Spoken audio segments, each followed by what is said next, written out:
Pues vamos a saludar a Toni García, él es director de un colegio que fue elegido además el mejor docente en 2018, nada más y nada menos. Toni, ¿qué tal? ¿Están preparados los colegios para garantizar las medidas de seguridad? Pues yo sinceramente creo que no. Yo pienso que todavía no estamos ni a la mitad de las posibilidades de garantizar toda esa normativa que nos indica Sanidad. Yo creo que la intención del Ministerio y de las consejerías prácticamente de todas las comunidades autónomas es empezar en infantil y primaria al 100%. Pero si empezamos en infantil y primaria al 100%, está claro que las normas de seguridad básicas que nos dice Sanidad no las podemos garantizar en los centros educativos. Porque fíjate que la mayoría de los centros públicos en España están masificados, están muy por encima del número de alumnos para los que estaban diseñados. Con lo cual, a veces, en muchos centros ni disponemos de aulas para hacer esos desdobles que nos piden. Con lo cual, ¿qué ocurre? Que dicen, bueno, vamos a intentar que entre el 100% del alumnado. Para eso vamos a intentar que haya desdobles. Pero como no se puede, pues pongamos mascarillas. Pero con esas mascarillas tampoco estamos asegurando esa normativa que nos dice Sanidad del 1,5 metros por todas partes, no es imposible. Toni, vamos a hacer una cosa, si te parece, después de publicidad seguimos hablando contigo porque nos interesa, y a ustedes, señores, mucho, la situación de los colegios y de los más pequeños de la casa. ¿Irán o no irán?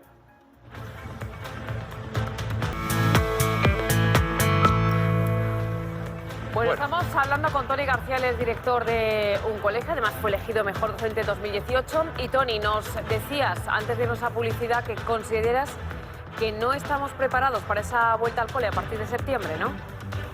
A ver, para mantener las medidas de seguridad que nos dice Sanidad, desde luego no estamos preparados porque no podemos garantizar ese 1,5 metros de distancia.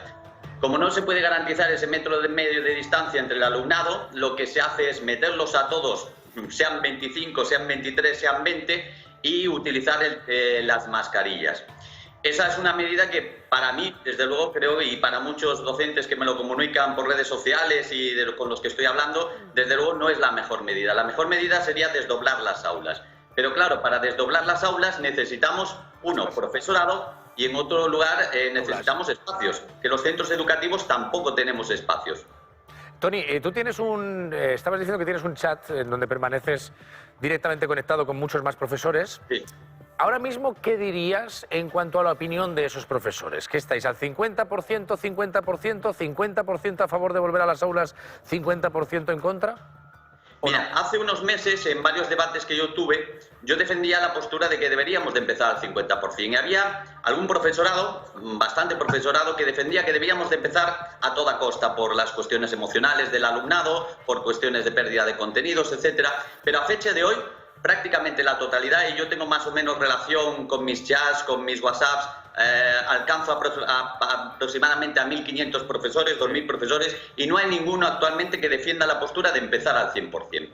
La mejor medida sería ahora mismo empezar al 50% en los centros educativos. Una parte presencial y otra parte telemática. Ahora bien, ¿cómo se puede hacer eso? Pues se puede hacer o por días, es decir, entrar en una primera parte de la jornada, entrar unos grupos y en la mitad de un grupo, y en la segunda parte de la jornada empezar otro grupo.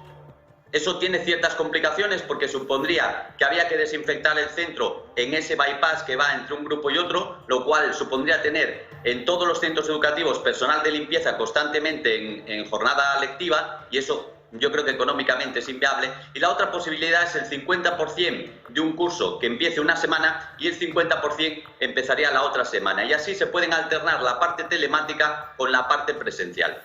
A mí me gustaría saber, Toni, cómo está afectando este tipo de educación online a la formación de nuestros hijos, porque a la salud mental de los padres ya lo sé yo. Pero te quiero decir, ¿cómo están evolucionando nuestros hijos haciendo las clases online? A ver, ahí se pierde. Yo siempre digo que la educación de infantil y primaria y secundaria también tiene que ser una educación eminentemente presencial. Lo que hemos hecho hasta ahora, esa parte telemática que nos hemos visto obligados por el tema del confinamiento, pues es un parche que no nos ha quedado más remedio que hacer. Pero la educación telemática, la educación online no es viable para los alumnos de primaria, secundaria e infantil, porque sencillamente se pierden un montón de habilidades, no solo contenidos, que también se pierde contenido por esa parte que no existe presencial, pero se pierden un montón de habilidades que son necesarias para el aprendizaje. Entonces yo Por un lado me preocupa esa parte de pérdida de contenidos que existe, pero sobre todo lo que más me preocupa es ese componente emocional, ese componente de habilidades que se requieren, habilidades no cognitivas que son fundamentales, habilidades de relación que solo se puede aprender en un centro y de manera presencial con el resto de compañeros. Entonces esa parte sí que me preocupa bastante, porque si volvemos a un 50%, esa parte quedaría un poco vulnerable. El tema de los contenidos también, pero si conseguimos hacer una cosa importante, y es que debemos de ver qué parte de los contenidos son realmente esenciales, porque el currículum actual en España es tremendamente grande, es tremendamente pesado y hay muchos contenidos que son absolutamente prescindibles. Si logramos hacer ese currículum más fino con los contenidos que son realmente fundamentales para el aprendizaje de nuestros alumnos, no creo que haya una pérdida muy grande de contenidos, pero sí en la parte emotiva y de habilidades. Oye, Toni, pero es cierto que eso perdona Diego, eso obligaría a un reajuste total incluso del temario, claro, ¿no? Por lo que nos dice Toni, no sé si estamos en tiempo de eso ahora. Vamos a ver, una de las cosas que están haciendo algunas consejerías, me consta que están intentando hacer esa modificación programática en los centros educativos, que si nos vemos obligados a un confinamiento no quedará más remedio que hacer. Porque en un confinamiento al 50%, si hacemos un 50%, no podemos dar todos los contenidos. Es absolutamente imposible, porque los contenidos ya digo que van envasados al vacío. Entonces, es muy difícil llevarlos todos al 100%. Toni, si empezamos a un 50%, no quedará más remedio que hacer esa modificación programática a principio de curso en los meses de septiembre-octubre. Estoy viendo el calendario ahora mismo escolar del curso 2020-2021 por comunidades autónomas y, por lo que veo, casi todos empiezan la primera semana de septiembre, del 7 al 10 de septiembre, por lo que estoy viendo, en casi todas las comunidades autónomas. Si ahora mismo estuviéramos a 10 de septiembre, con la situación que se está viviendo, por ejemplo, en Aragón, en Cataluña y en otros muchos puntos de España en donde ya vemos esos rebrotes activos, ¿cómo crees que se tendría que actuar? A ver, si tenemos ahora mismo los datos que tenemos en Aragón o que tenemos en Cataluña, y teniendo en cuenta los últimos estudios que han salido en Estados Unidos, un estudio bastante importante con 65.000 alumnos y otro estudio en Israel que dicen que los centros educativos son focos de contagios muy importantes, incluso en Israel, una de las causas fundamentales de esta segunda ola que están sufriendo ha sido abrir demasiado pronto los centros educativos, porque a los alumnos es cierto que no les influye a nivel de salud tanto el coronavirus como les influye a los adultos, pero son igual de contagiosos. Con lo cual, si tenemos en cuenta que los centros educativos son de los pocos centros de trabajo donde hay 400, 500, 600, 1.500 personas interactuando de manera constante, yo desde luego en ciertos sitios empezaría, por lo menos de manera inicial, a un 50% como mucho, o si no directamente de manera telemática. Bueno, hablamos mucho, sí, de, en fin, los alumnos evidentemente, padres, la administración, los temarios y tal, pero ¿y el profesor? ¿Cómo va a vivir esto de esta manera desdoblada o triplicada?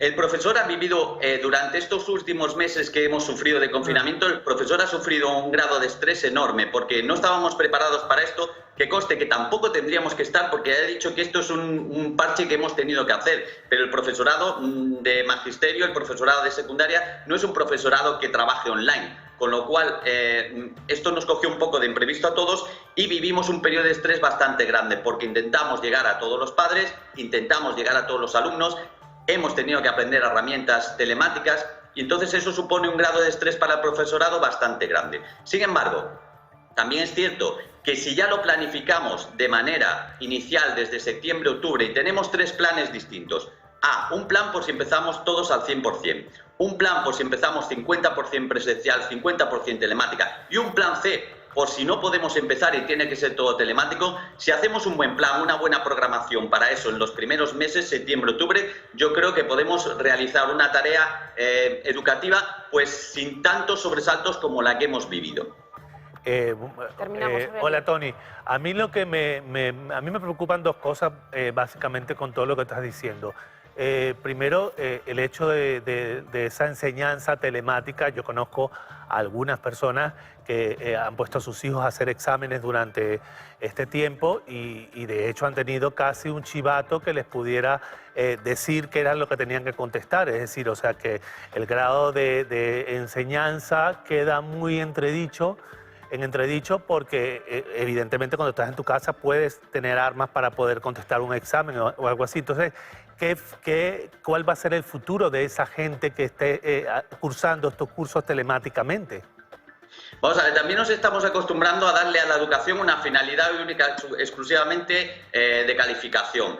Y muchas veces nos olvidamos de que la educación debe ser fundamentalmente aprendizaje. Entonces, yo creo que hay que modificar, si lo hacemos de manera telemática, desde luego lo que tenemos que hacer es modificar absolutamente cuál es el sistema de evaluación. Porque no podemos enviar un examen, que los alumnos lo realicen y nos lo envíen, porque como dices tú, es muy difícil poder controlar que ese alumnado está haciendo un examen realmente como lo tiene que hacer, ¿no? Sin tener ayudas externas. Por tanto, yo creo que hay que modificar. Se puede hacer otro tipo de trabajos donde el alumno pueda presentar trabajos y no solamente plasmar en un cuestionario todo lo que ha aprendido, sino que pueda realizar trabajos donde ahí lo que evaluaríamos principalmente es el procedimiento, es saber si sabe hacer y no tanto todo lo que sabe y plasmarlo, ¿no?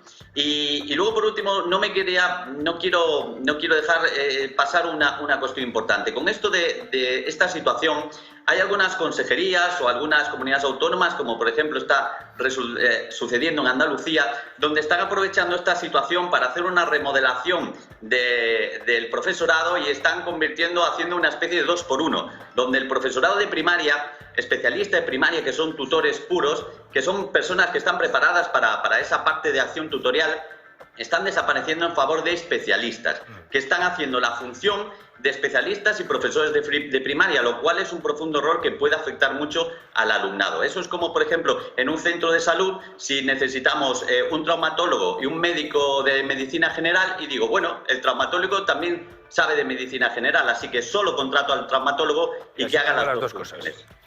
Es importante que no se pierda calidad educativa y que sigan existiendo los tutores de primaria especializados en esa acción tutorial emotiva, en esa acción de tutorial de atención al alumnado y también la parte de especialidad, porque si no, al final el alumno no recibirá la atención de todas las asignaturas y una educación de calidad. Toni García, muchísimas gracias por estar esta mañana en Espejo Público y aclararnos bastante, además, la situación. Gracias. Un placer, muchas gracias a vosotros. Gracias. Bueno, les hablamos ahora de la cultura.